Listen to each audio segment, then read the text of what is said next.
Et si Saitama n'était pas présent durant l'arc de l'association des monstres? Eh bien pour commencer, Orochi n'aurait pas été vaincu dès le début, et il aurait donc posé de gros problèmes au héros, car avec sa puissance, il aurait largement pu massacrer plusieurs classes S sans difficulté. Par conséquent, Tatsumaki serait forcé d'intervenir, et on aurait eu un combat incroyable entre Tatsumaki et Orochi, et Tatsumaki aurait clairement remporté le combat sans aucune difficulté. Et ce car Tatsumaki a vaincu Psycho Orochi. Psycho Orochi qui est plus forte qu'Orochi, étant donné qu'il s'agit justement d'une fusion entre Orochi et Psychos. Ensuite, et c'est là que ça va se compliquer, mais sans Saitama, personne ne pourra vaincre au minéral maléfique, car on parle quand même là d'un monstre qui incarne l'océan lui-même. Il lui suffira donc simplement d'engloutir la ville Z pour en finir avec les héros de classe S.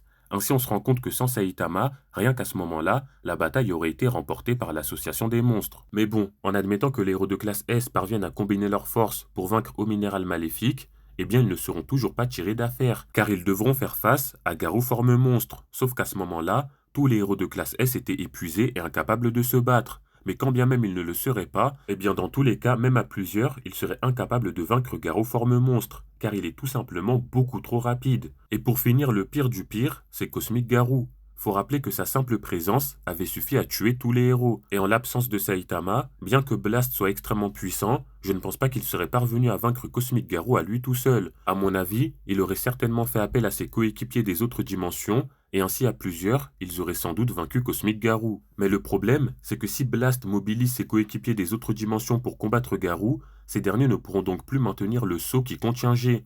Par conséquent, G pourra s'échapper et se libérer, et là Blast et son équipe ne feront clairement pas le poids, ils se feront tout simplement massacrer par G, ce qui causera tout simplement la fin du monde de One Punch Man, avec G qui en prendra le contrôle.